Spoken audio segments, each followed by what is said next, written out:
Welcome to the Dash Arts podcast, seeing the world through an artistic lens. I'm Josephine Burton, and I'm speaking to you from a farm in somewhere in Sussex, where we're spending the evening with musician Sam Lee, and we're going on a journey into the woods to listen to the nightingales. We're very lucky to have this weather so early in the season. We're like way ahead as well, about 2 weeks ahead, plants-wise. Though the nightingales have just arrived about a week and a bit ago and are singing amazingly, so that's really good news. They're singing very happy. Some of you might have no clue on what on earth you're doing here and what's about to happen, but there's a bit of a journey we're going to go on into many realms and introduce you to the land, feed you delicious food, play music, tell stories and more. So if you want to come and join me, we'll go on a little stroll and go and listen to the birds. Is everyone good? Yeah. Great. We're recording tonight, in case you hadn't noticed. I should have probably said. She's not listening to drum and bass. It's like, yeah. Or am I? Or are you? Nightingales are a little bit like drum. They're more like a kind of techno, though, actually, than drum and bass. What, repetitive? You've been more, yeah.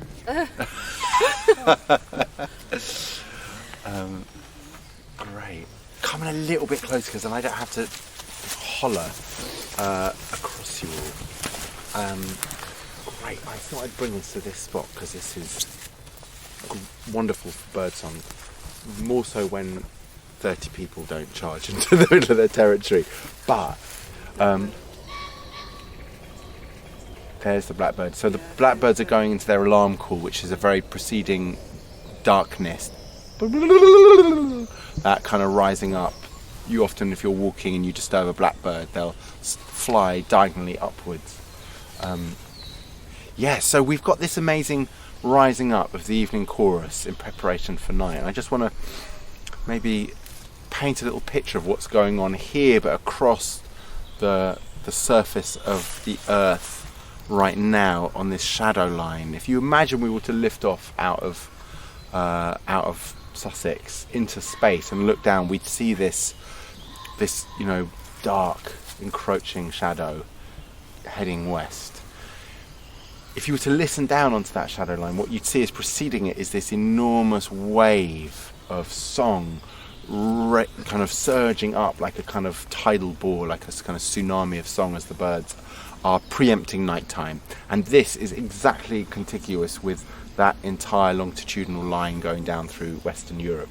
And somewhere over east it's dark in Germany or Central Europe already, and all the birds have gone very quiet. In fact, probably somewhere around Germany and Romania. Definitely 2 hours ahead. 2 hours ahead. No, not quite. So even further east, the nightingales will be starting up, because they are also matching the time of. They like a little bit of time after darkness. So maybe slightly even further east, the nightingales will be like, it's our time, and the English ones are. They have hours. They're doing their makeup still in their dressing rooms. The birdsong here is all male song, so it's all the male birds defending territory. Almost all of the songbirds are the males that sing, with one exception, which is the robin that has a winter song. The female has a winter song. There are many sounds that the females make, but within what we call true song, it's the male doing the courtship and the territorial song. That's a little bit about the bird kind of language here, but there's so much more that's being spoken, because what I'm saying there is what the kind of ornithological, this is what birds, there's alarm calls, there's contact calls, there's feeding calls, there's song, and there's mating calls, and that's basically roughly what they're doing. We all know that's total nonsense, and that there is as much detail in conversation here as any of us on a more articulate day. Beautiful. Who knows what that is? Sunset. Is it? Oh, Missile. Oh, missile. Missile thrush. Oh. Yeah. Much harsher. Yeah.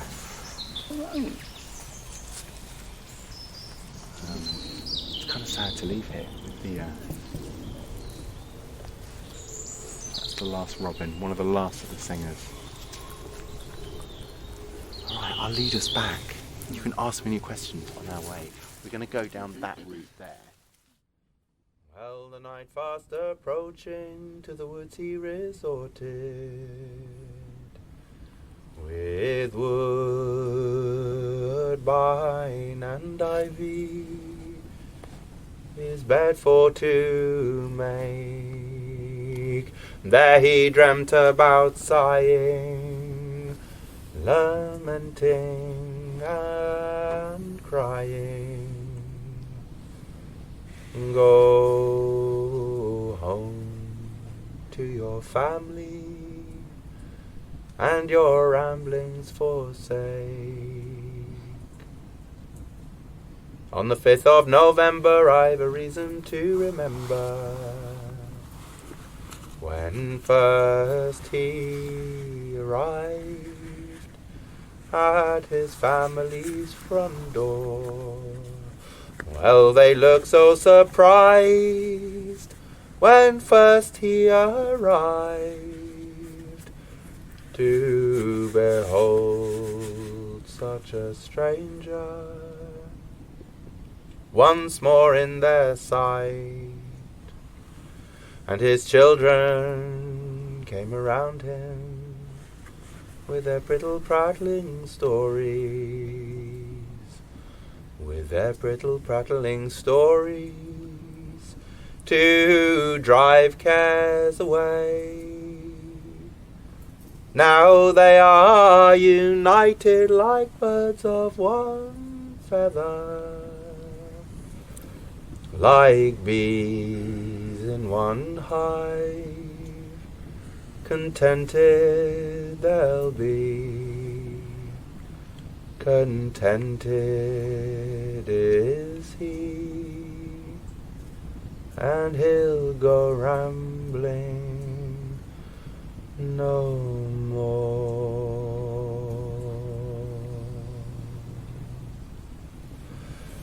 Which is the Ballad of Spencer the Rover. It's a song from just down the road from here, down on the coast, Rottingdean, Sussex song from the Copper family, wonderful singers who I'm sure some of you will know of, still singing as they have done for over 400 years, the shepherding songs, the Downs songs, the Sussex songs of these lands, and it feels in many ways the song that I want to open tonight with, because it speaks of so many aspects of what we are doing here, why we are here, what we are experiencing, and all that is stirring around us right now, within us too.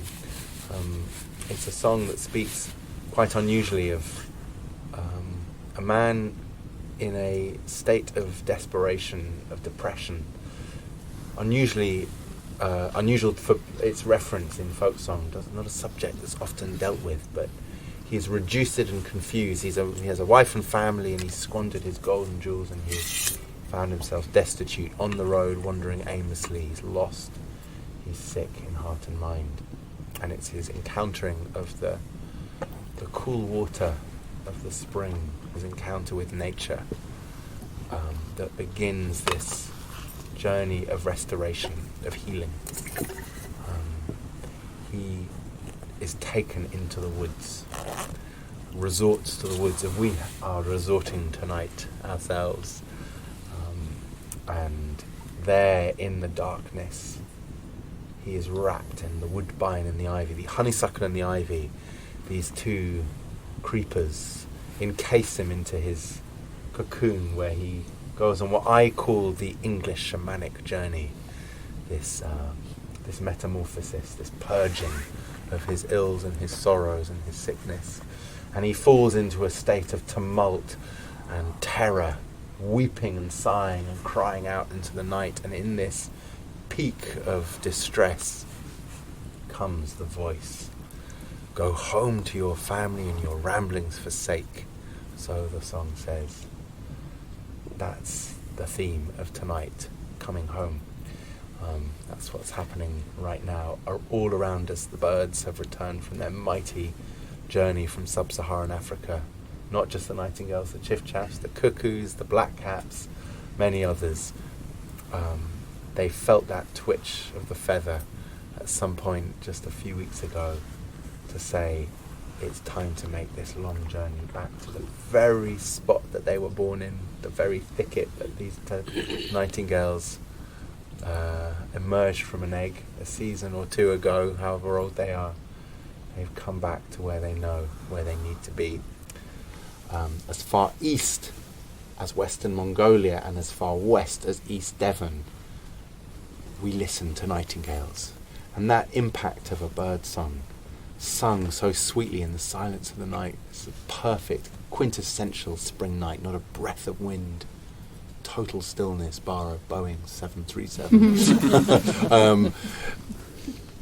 Only interrupted by the sound of nightingales and perhaps a tawny owl and maybe a nightjar and a lapwing too, but it's the nightingales that we hold so close to our sense of as the harbinger of the new year, harbinger of the spring, a bird of fecundity, of fertility, a bird of new life.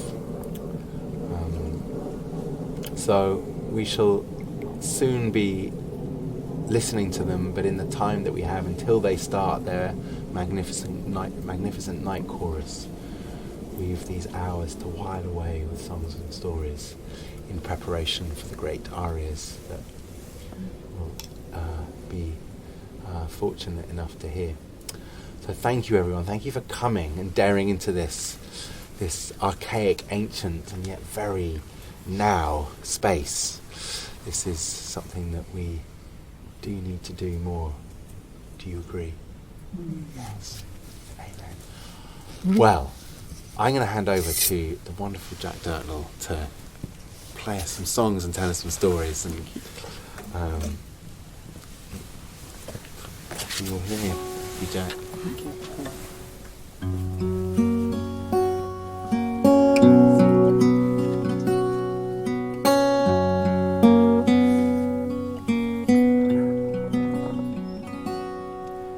I wish my love was a red, red rose blowing in your garden fair,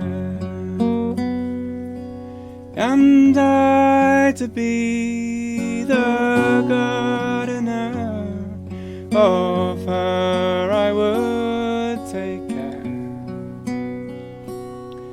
There's not a morn throughout the year that my love I'd renew. I'd garnish her with flowers fine, sweet William, thyme and rue.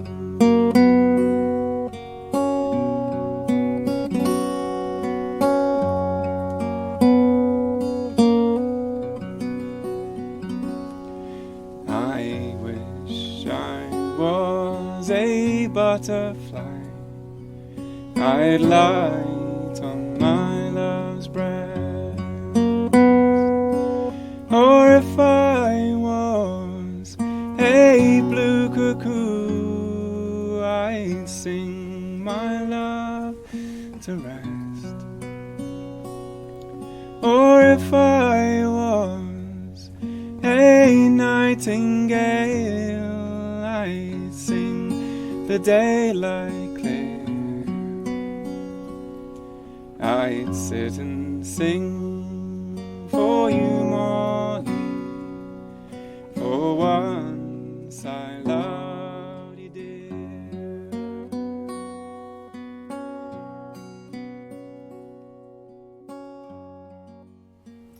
The first thing the males do, it's the males that arrive first, is set up home, look for their territory. If their territory has been claimed by a brother, maybe one of the the season brothers from the season before, a half brother most likely, because it will be different fathers every time. I never really thought about that. They've always got lots of half brothers, but very rarely any full brothers. And they will start singing almost as soon as they've arrived.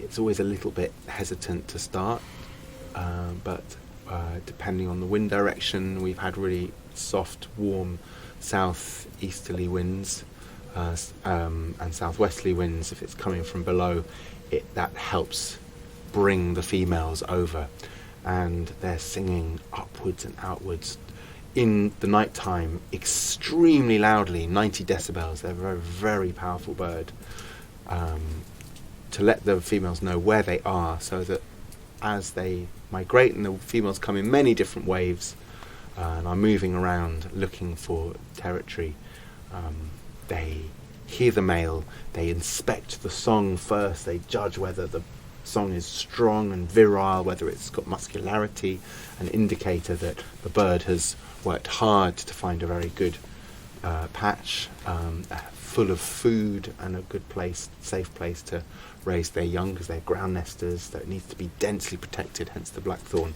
or that coppice. It needs to be really impenetrable and hidden away.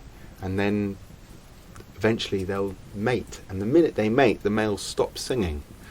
And he stops singing, with the rare exception of a little bit of day song, but particularly singing to impart his song onto his young while they're still in the egg. So the birds will receive their repertoire.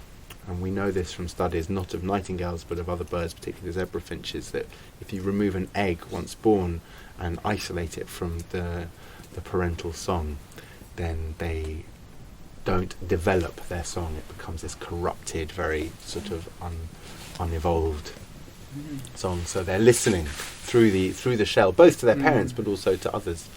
And the males will continue to sing all the way through to the end of May here, in hopes of a mate. And if they don't find a mate, they eventually give up and go quiet. So it's really around the first week in June that night song falls off. In places where there are more nightingales, like Knepp Estate or some of the big nature reserves, like kind of nightingale nightclub, they will sing on and on, because they're so they're very social birds. They love singing. The males love singing with each other, and they're being very sociable at the moment as well, which is wonderful. You'll hear the call and response, and the way that they share repertoire and imitate each other and pass messages down the hedge line. So there's an enormous amount of collaborativeness. There are many different personalities of males and different songs, and it's their repertoire of song which is so formidable. They have a repertoire of around 1,500 different sounds, and within those sounds they will combine them to about 250 different phrases. And they never repeat, so they're constantly reforming, improvising upon their expressions, always leaving this silent. So they're sing, sing, sing, sing, sing, quiet, sing, sing, sing, sing, sing. It's this on and off, what I call it the decoration of silence, that is so artistic and so human-like in that sense of choice and placement. So the artistry in them is exceedingly intelligent, and that's where their evolutionary journey has sent them to perfect this song and be the night singer.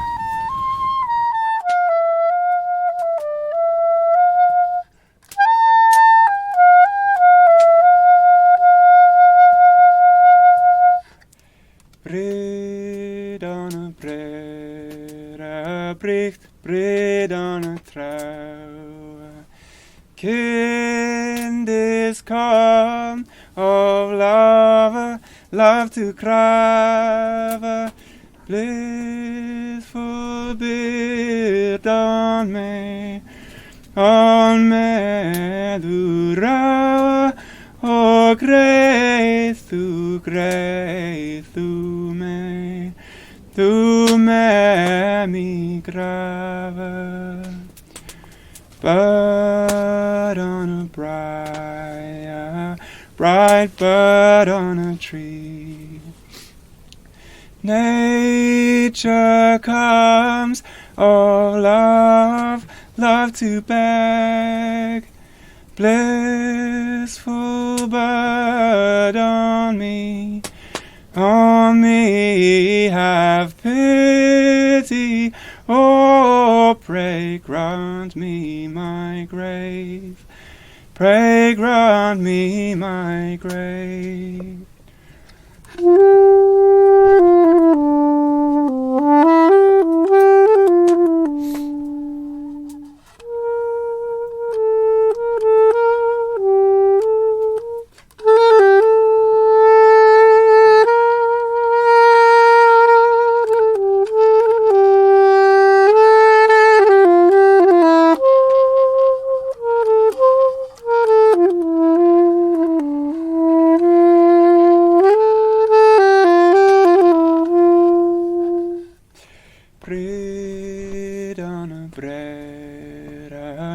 Bricht bread on a trouw.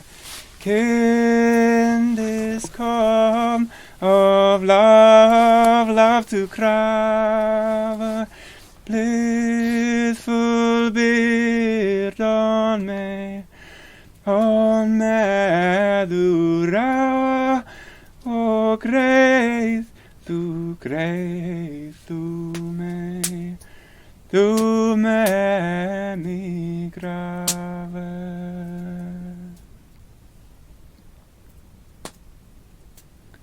In modern English, bird and briar. But it's actually our oldest surviving written secular song in a complete lyric. And it comes from the end of the 13th century, beginning of the 14th century, near Exeter in a priory where a monk or a brother there wrote on the back of a 100-year-old papal bull this beautiful melody. No one knows where it came from, if he composed it, if it was a folk song. But the play on words in the Middle English, brid on a brera. Brid is the word for bird, but it sounds like bridey, like Bridget.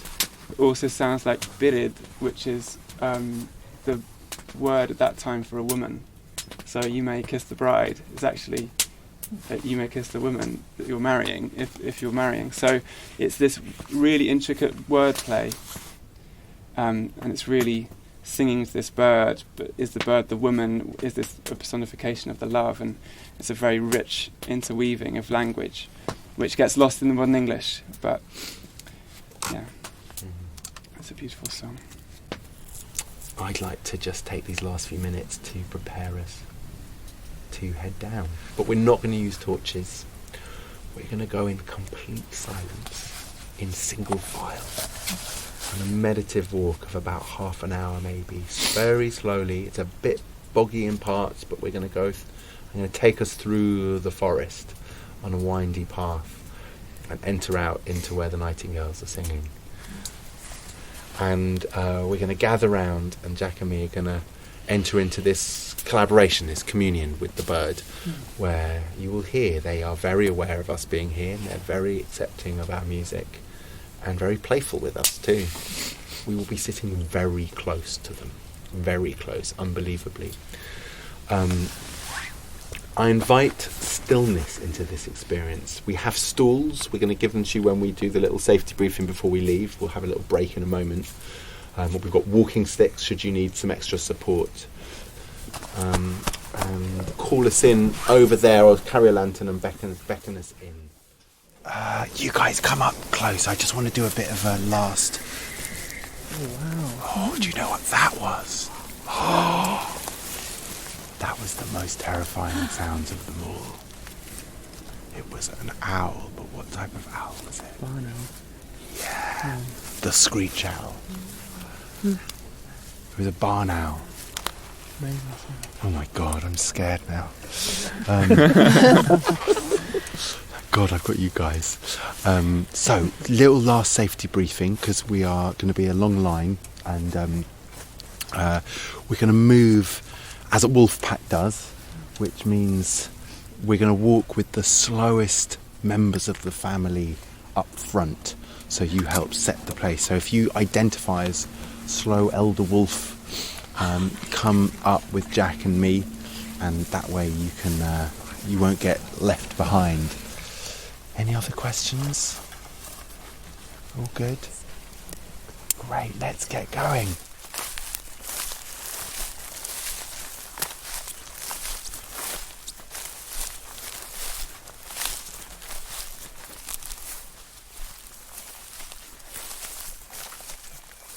Temperature's changed. I think it has just really dropped. I came back yesterday and it just felt freezing. From Lewis, because I stayed at my friend Mash's house. Oh yeah. Oh, who came? He Mash, you said? came, yeah. I think I lost her in 2019. Oh, And we were wow. so, and so I was really thrilled. And I sort of messaged her and said, I'm going to do, you don't fancy coming? She's like, I've been meaning to go to the woods. I've been meaning to hear the nightingales for so long. And she's going to come along. I think she'll book and bring her sisters. Thanks for having a chat. Your levels are fine. Okay, so most of the time I see Sam in a very urban environment of London, and so I've actually caught up with him in Dalston, in just behind the garden, behind his house, his flat, and so I thought before we go back and hear more from our experience in the woods, it would be nice to sort of see you here. Mm-hmm. Thank you for hosting us. Oh, thanks for coming to me. So a couple of days ago, Sam and I were in the woods in a farm in Lewis, and it was my first experience of hearing the nightingales. It was incredibly magical. Well, the night you came, like most of the nights, it was really special. I mean, it's kind of like nature at nature's best.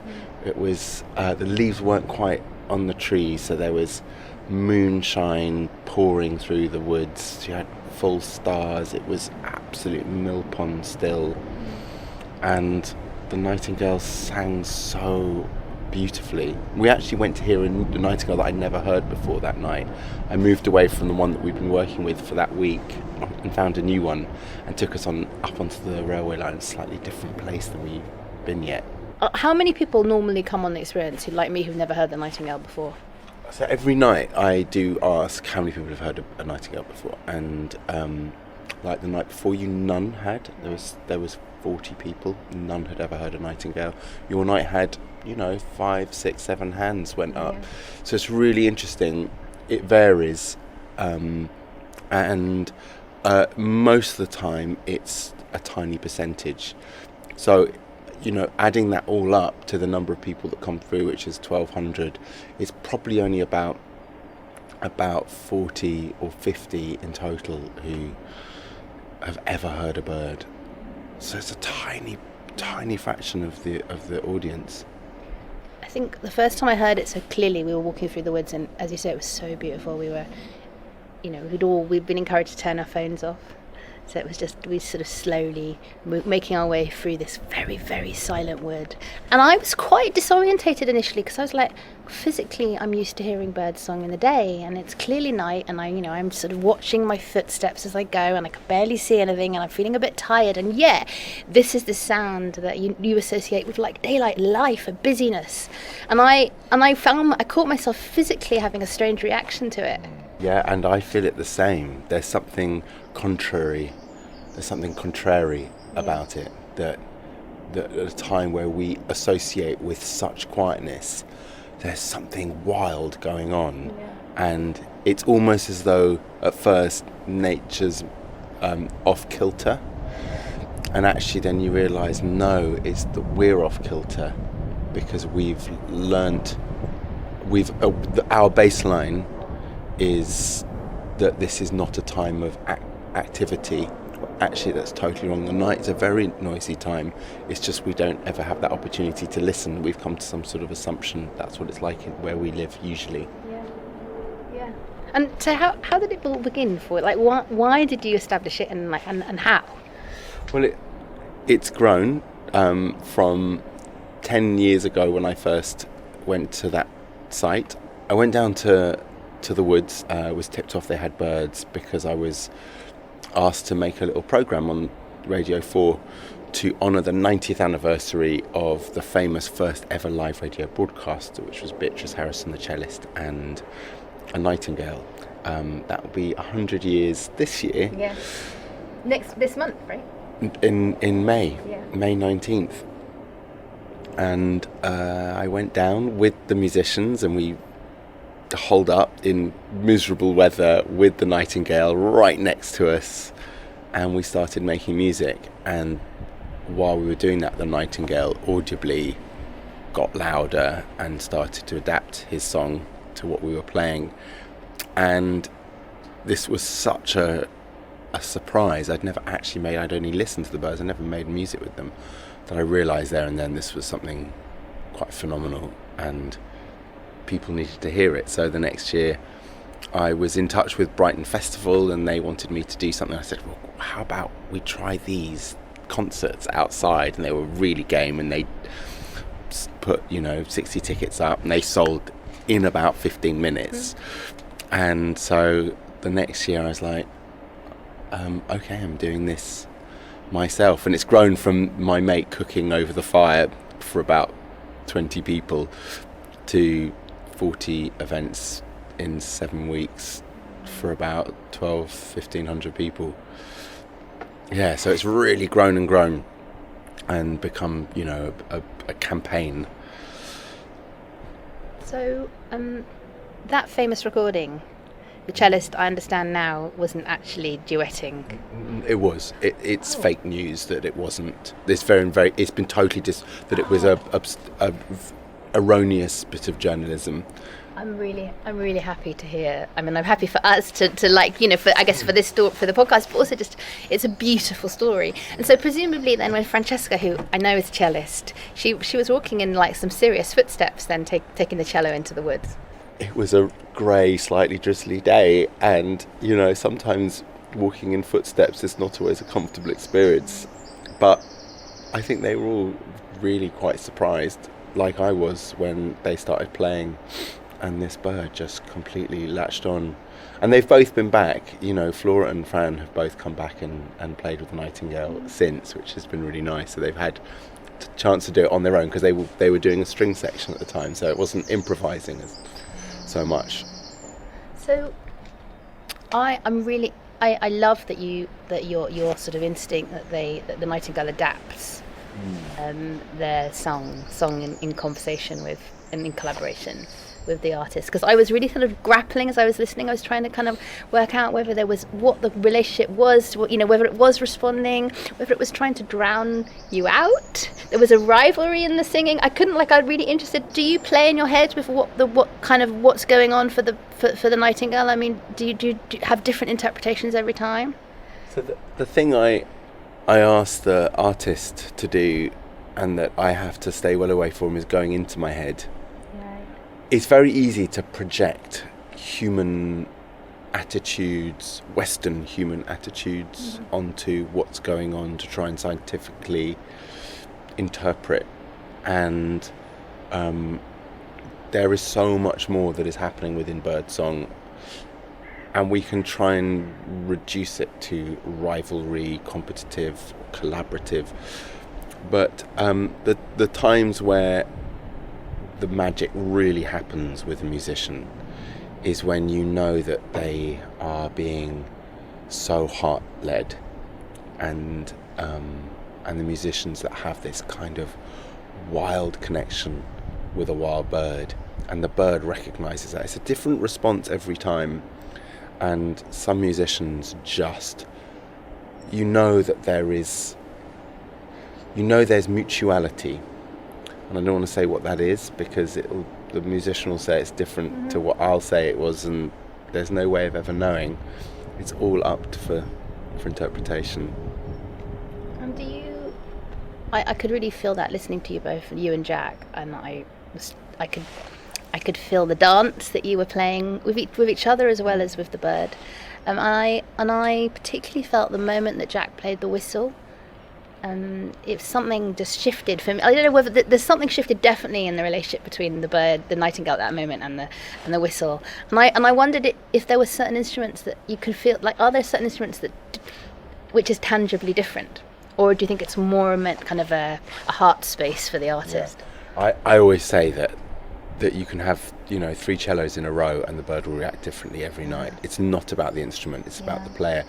What I will say about Jack, because he worked on alto sax, penny whistle and voice, and a sax, the reeded instruments, it's quite hard when it's very cold and you've got an instrument that doesn't work well in those conditions. Tough instrument to get through. That I think that when he worked on the whistle, he was just a bit more fleet-footed. Well, often the ones that come from a spiritual or devotional practice in their music are kind of religious music that is improvised, that people who don't come from a classical music notation background, and the ones that have a kind of natural sense of wildness in them. Yeah, I completely get that. And also you have a very unique relationship to nature yourself. And I guess that's part, there are many reasons why it's lovely to speak to you for this podcast and create a podcast out of it. And part of it is because at Dash at the moment we're doing this program called Albion, thinking about Englishness. And we've spent the last year working with people across the country, asking them what they feel passionate about, what they want to change, and thinking about the country through the people.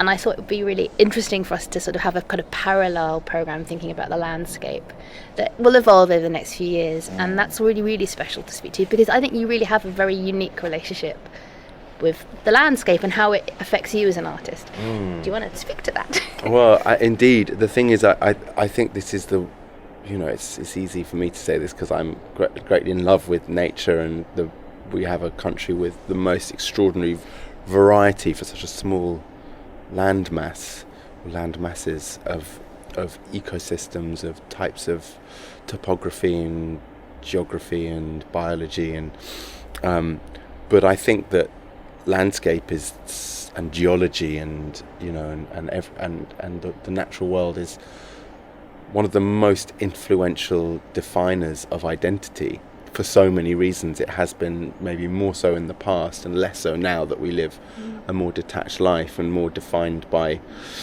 the media that we consume or that we identify with. But I still think we discount how much place and the ecology of place influences who we are and how we relate to each other, and define ourselves as as from here or different to over there, and I don't think that's an excluding thing, that you have to be born and raised of the land.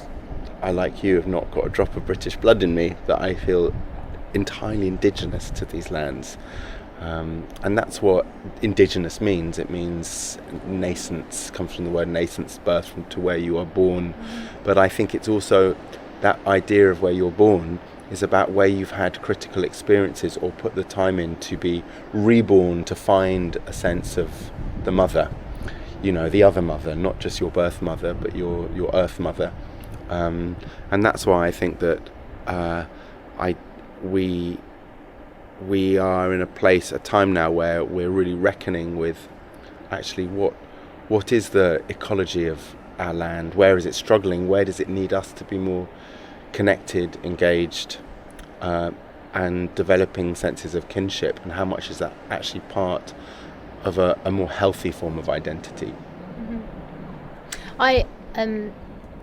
And your way of understanding that and exploring that is through yourself as an artist, right? Because you're a musician and a thinker and a writer. And would you say that's your life work as an artist then, to explore that? Yes. That was a very loaded question, wasn't it? Is it your life work? I don't know. I might do like a hip-hop album one day. No, it very much is. And I don't think I ever realised quite. I knew there were all these different strands, but they're only kind of in recent years starting to come together to for me to feel like, God, what is my purpose? You know, what is my one offering? And you can't do it all. But this is where I'm most passionate, because it was the realm that helped me discover who I was, and I also think we are not aware of how much our existence depends on it, and this is one of the singular most important issues that we as a species are facing, and all other issues are entwined and are irrelevant or not so much irrelevant, but are helpless if we don't identify our relationship with nature as being the one that we need to protect and work on the most. And it solves so many other problems in its doing. You tread very lightly with that as a responsibility. We all felt quite held. You know, we were learning a little bit about our responsibilities to look after nature at the same time as sitting around the campfire listening to some lovely music. But it's definitely something, obviously, that you feel a responsibility to do. Yeah, I mean, the thing about being an artist is that you want people to like you, first and foremost. So you gravitate towards the kind of, you know, the more popular ways of doing things, and not that I ever want to do the obvious. But what I'm aware is, in all the years of activism that I have done, the shouting, the ranting, the telling people they're bad is the most ineffective way, because it just ingrains people in a sense of couldn't care less. And actually what I'm trying to do is to make people care more. And if you're going to make people care, you have to make them fall in love. And I love this being a conduit to that. I feel like I'm a little bit of a kind of Cupid, trying to shoot arrows between them and the nightingale, them and the land. I think people really did feel like they were caring more. There was this beautiful moment. I don't know if you heard, a French lullaby emerged from where I was standing, and this individual started teaching us the song of the cuckoo and the owl. I just keep thinking there's this lovely French children's song which is about the cuckoo speaking to the owl, because cuckoo and hibou sound the same. How does it go? Dans la forêt lointaine, on entend le coucou. Du haut de son grand chêne, il répond au hibou. Coucou, coucou, coucou, coucou, coucou, coucou, coucou. And so on. There you go. I and then the remember hibou that song. goes, and it's hoo hoo. Yeah. And what's the hibou? So, well, it's just like, yeah, so same again. What is the hibou bird? Oh, owl. An owl. Yeah, is yeah, yeah. hibou. That's all right. Sorry, keep going. No, it's fine. Lovely. You were doing a duet then. It sounded lovely. Yeah, and then you do it in a round. Yeah. And it sounds And can you nice. sing it? No, there's No, like no, proper sing it. Do it again. musicians. Do it again. Let's come in to hear it. I've actually come over He wants to listen. I'll sing along with you, but you have to. Go on, I'll sing with you if I know it. Dans la forêt lointaine, on entend le hibou. Du haut de son grand chêne, il répond au coucou. Coucou, coucou, coucou, coucou, coucou, coucou, coucou, coucou. Dans la forêt lointaine, on entend le coucou. Du haut de son grand chêne, il répond au hibou.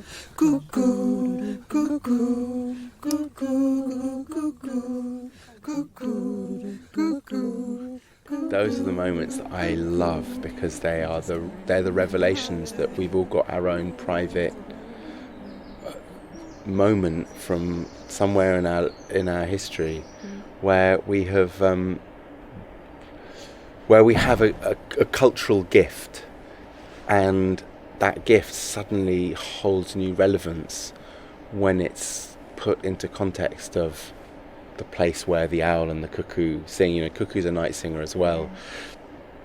And it's always wonderful when one has these, you know, these jewels that have been inspired through the natural world, but then taken into the home and into the, you know, the indoor space, and then suddenly they're kind of rewilded, and we realise, oh my God, what this song means by nature of it being released back into the wild. And that's part of what I'm doing, is the kind of rewilding of the folk songs, taking them back to the place from where they're inspired and out of the folk clubs and the concert rooms and that sort of thing, which are, you know, in many ways glorious prisons for some of this music. So I'm very pleased to hear that, and I think what I'm hoping is that this work chimes with memories and places of exquisiteness and awe and wonder, and is able to be activated in the sense of, God, that's something that's an important memory, that's an important song. Can I ask you something different about the nightingales? There was something you said when there's something absolutely kind of exquisitely gorgeous about this nightingale that lives 9 months of the year in the Sahara, I would say, 10 months of the year, so whatever, something like that, and then flies back in order to roost, in order to like lay eggs and have young, and then they return. And my understanding from what you were saying, and I'm learning from you, Sam, was that they return to the place that they were born in order to roost and mate and roost and birth their young, and then they fly off again. And the way that when you talked about coming home, was really interesting, because of course, like, it's only a home for a really minimal amount of the time of the year, and I was thinking, like, it's like the non-doms. It's all like Rachel is going after the non-doms because they're barely ever here. The nightingales are barely ever here, but they call it home. Yeah. Or you call it home. Well, I do, but then I often say that they're an African bird that flies to England for the summer.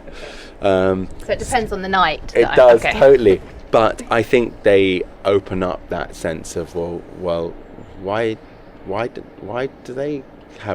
they be dual citizens of multiple places, and why are we so boxed in and confined by borders? They don't see any borders. They fly over several in one night's work, and you know, they are, so that word migrant suddenly for them, they challenge all the preconceptions of what that means.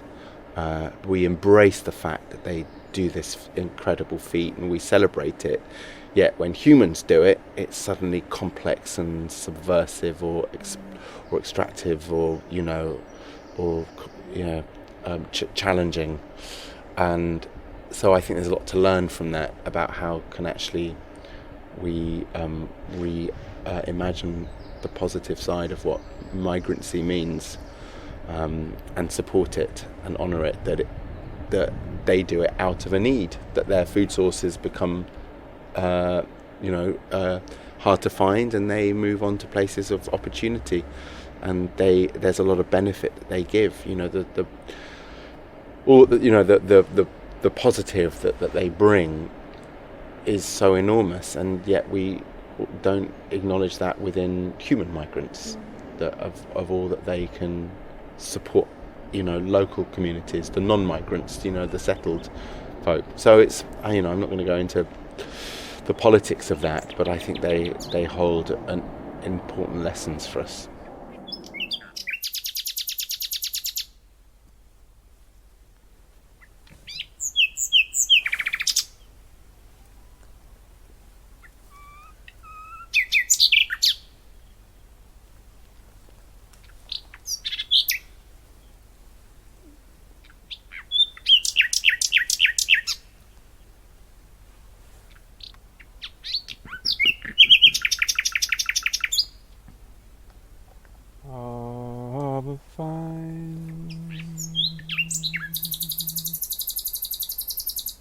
Summer's morning,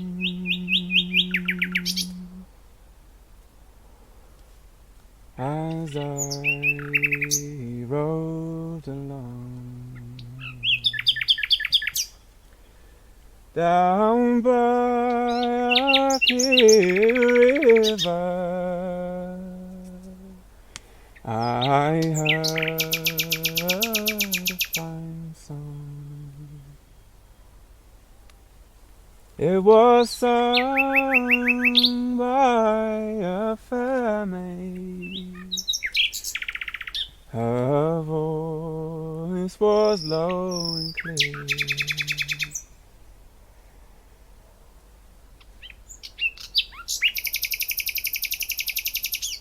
Saying how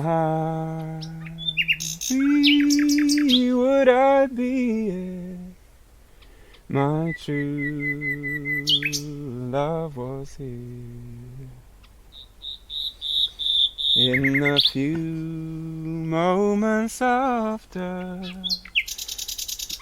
my young love passed by,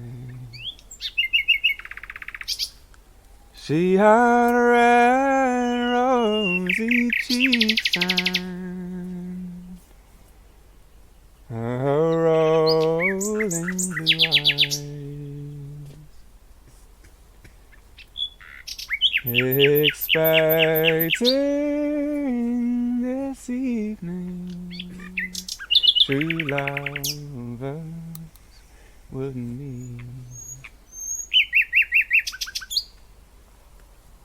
So we gang along together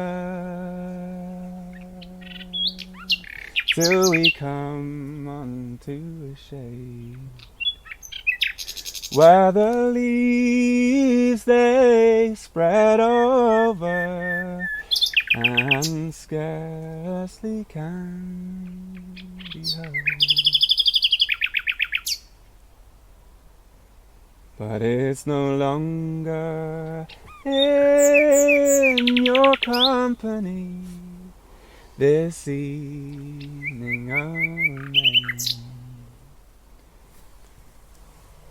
That the hard rocks may open and never more to close. That the pale moon may darken and show us no light. That the bright star of heaven should fall down tonight. That's the hour of proof falls to you. You're my blooming red rose.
My thanks to Sam and to the Nightingales and to the whole of the Singing with Nightingales team who looked after us all so beautifully and escorted us around and held our hands so that we didn't stumble in the mud and cook beautiful food.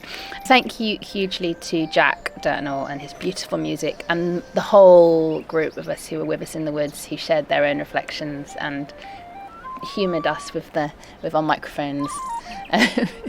Thank you for listening, and if you like the Dash Arts podcast, please write a review, share it with your friends, because your support means the world to us. Thank you.